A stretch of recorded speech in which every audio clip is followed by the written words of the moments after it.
მაქვს ჩემი პატარა გაკეთებული ისეთი პარლამენტის შენობა, რომელიც ისეთ არ მოქვს ხოლმე და სახელოსნოში ჩემ აქციას ვიწყობ, ასე რომ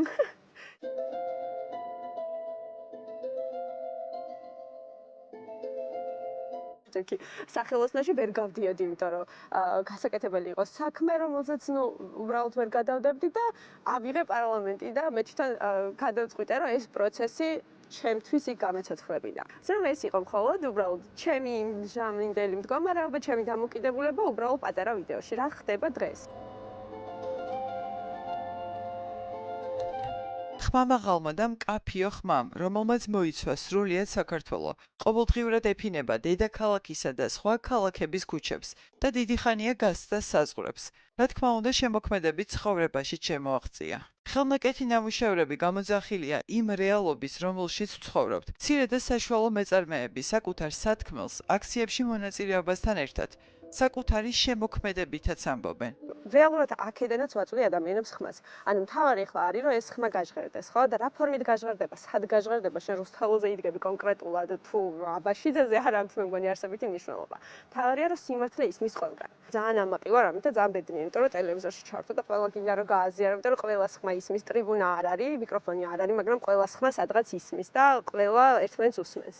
ეს ის ადამიანები არიან, რომლებიც უკვე 25 დღეა მთავარ გამზირზე უწყვეტ რეჟიმში აპროტესტებენ უსამართლობას. რატომ იფიქრა თბილისის მერიამ, რომ გამონაკლისები იქნებოდნენ მცირე და საშუალო ბიზნესის წარმომადგენლები, არ ვიცი.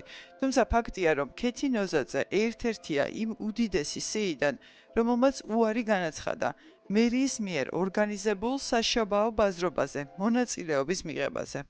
ჩვენი რაღაც ნაბიჯიც ეს იყო, რომ ჩვენც ვთქვათ, რომ ჩვენ აქ ამაში მონაწილეობას არ მივიღებთ. ცოტა რაღაც ისეთი ფარსივი გამოდის, რომ თითქოს ყველაფერი კარგად არის, ნაძვისხე აინთო, რაღაც ახალი წელი მოდის, რეალურად ეს განცდები და ეს განწყობები არ გვაქვს. და ამის გაყალბება, რომ თვითონ ყველაფერი კარგად არის, უბრალოდ არ მაქვს სურვილი, რომ ამის მონაწილე ვიყო. ლამპინო ხელნაკეთ ნამუშევრებს აერთიანებს. მათი საშუალებით ცოცხლდება საქართველოს კულტურული მემკვიდრეობის ძეგლები. ეს ნამუშევრები გადმოსცემენ საქართველოს ისტორიასა და კულტურულ მოვლენებს.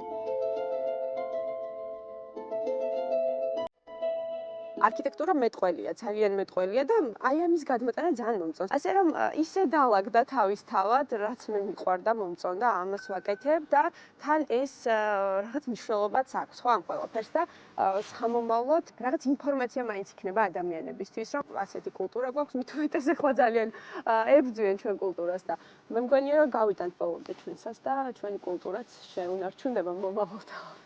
არ არის მარტივი თქვა უარი წლის ყველაზე მნიშვნელოვან პერიოდზე, რომელსაც მთელი წელი ელოდები და რომელიც შენი ბიზნესის არსებობისთვის სასიცოცხლოდ მნიშვნელოვანია. თუმცა ყველაფერი იცვლება მაშინ, როდესაც სასწორზე შენი ქვეყნის ბედი დევს. დაფიქრებაც არ დასჭირდათ. ეს მტკიცე უარი მაშინვე გადამდები გახდა და მცირე და საშუალო ბიზნესი ერთ მუშტად გაერთიანდა.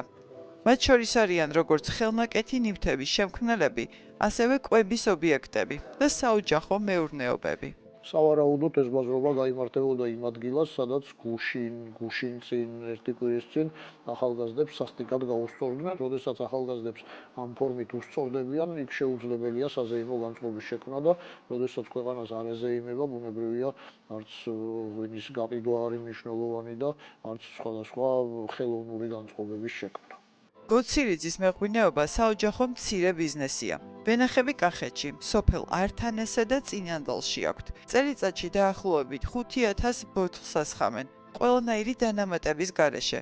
კახური ტექნოლოგიებით დამზადებულ ქვევრის ღვინოს აწარმოებენ. მათ შორის საფერავს, ქისსა და რქაწითელს. ანდრო გოცირიძე, რომელიც ქართული ღვინის კულტურას ემსახურება, ამბობს, რომ მისთვის განსაკუთრებით დიდი მნიშვნელობა აქვს ქვეყნის დასავლურ მიმართულებას.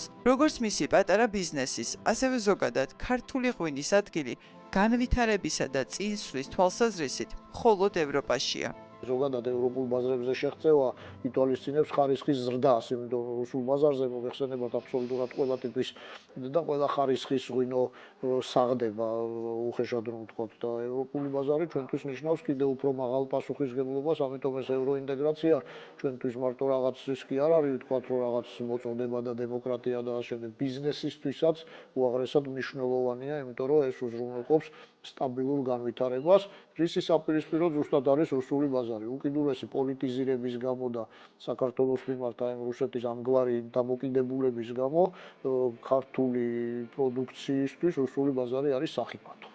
იმ მეწარმეებისთვის, რომლებიც ქვეყანაში მიმდინარე უწყვეტი პროტესტის მხარდასაჭერად თბილისის მერიის ორგანიზებულ საახალწლო ბაზრობებს გაემიჯნენ, ახალი პლატფორმა შეიქმნა. სახელით სიმბოლურია.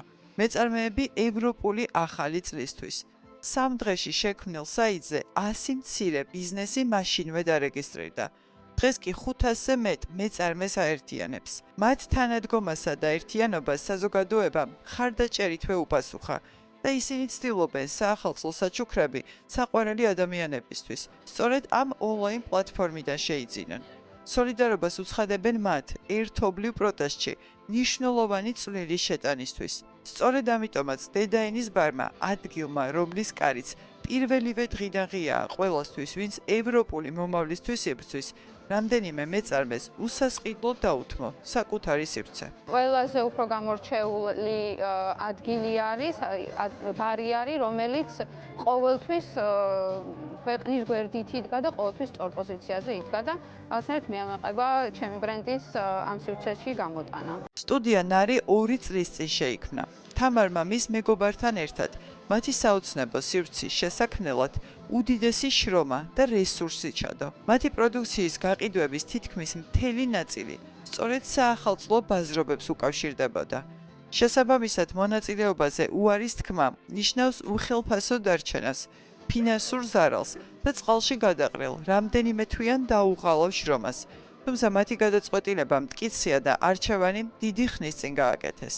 ნამდვილად მიმაჩნდა, რომ აი ამ რაღაცა სადღესასწაულო და ესეთ გასხართობ ღონისძიებებში, მით უმეტეს იმ ხელისუფლების მიერ ორგანიზებულში, რომელიც ხალხს არაფრად არ აგდებს და ქუჩაში ცემს და არანაირად არ აინტერესებს ხალხის აზრი, ნამდვილად არ მინდოდა რაიმე საერთო მქონოდა მათთან და ამიტომ პროტესტის ნიშნად გადავწყვიტეთ, რომ გვეთქვა უარი. საგანგებოდ მოწყობილი საახალწლო სოფლებიც არიელია. საბავშვო სივრცეები ბავშვების გარეშეა. ძლივს დათანხმებული მუსიკოსების სცენაზე. სცენასთან კი ხალხი არ მოჩანს. კახიკალაძეს ბრჭყვიალა ახალი წელი დაშავებული, ნაცემი, ნაწამები ადამიანებისა და მოპარული ევროპული მომავლის ფონზე არ გამოუვიდა. ვერც ფულით იყიდა, ვერც დააშინა. ჩვენი ახალი წელი ევროპულია, რისთვისაც ვიბრძვით, ვათენებთ და ვაღამებთ საპროტესტო აქციებზე. ამ ტალღას ვერაფერი შეაჩერებს.